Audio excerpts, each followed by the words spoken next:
अगर आप भी चाहते हैं यमुना म्यूजिक के ऑडियो वीडियो सबसे पहले आप तक पहुंचे, तो हमारे चैनल को सब्सक्राइब करें और साथ ही साथ बेल आइकन को दबाना ना भूलें, ताकि सभी वीडियो आप तक पहुंचे। धन्यवाद।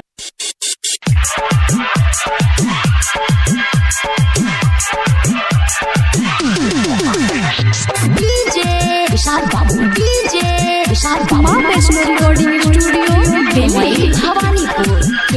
भवानीपुर।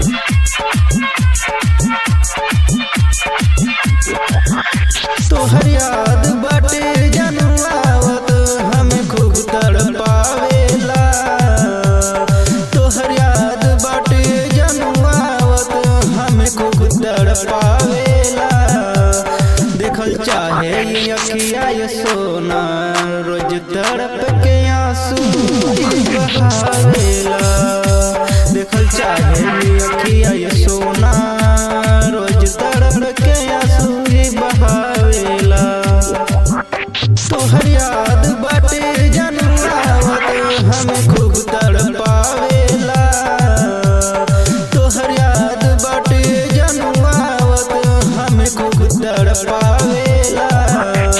देखल चाहे ये अखिया ये सोना, रोज तड़प के आंसू बहावेला।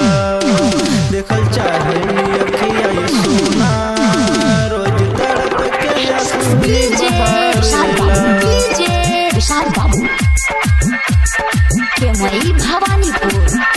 भवानीपुर। माँ वैष्णो रिकॉर्डिंग स्टूडियो दिल्ली।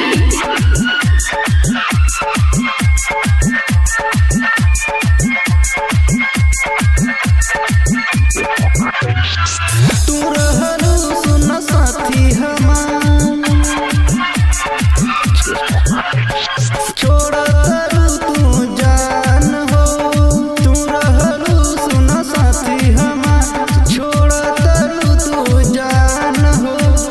काकू जनबू रहे आस, करबू तू बुरा अरमान हो।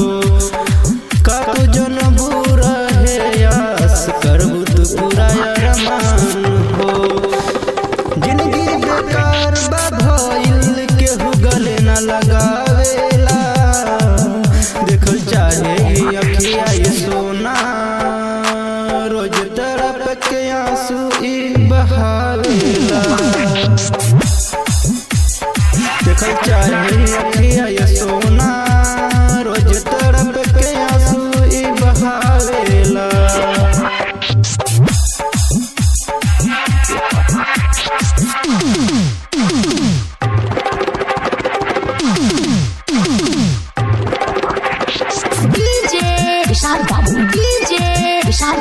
माँ वैष्णो रिकॉर्डिंग स्टूडियो भवानीपुर।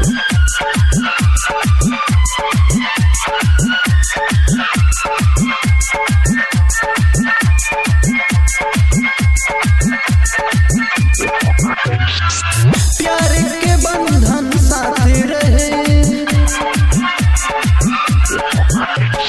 प्यार के बंधन साथ रहे। कुछ तो जानू बात रहे, बिसरे नाही तोहर सूरतिया जब हाथ में ये हाथ रहे।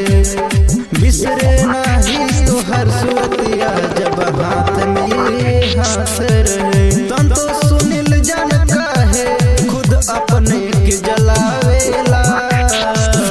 देखल चाहे ये अखिया ये सोना, रोज तड़प के आंसू बहावे।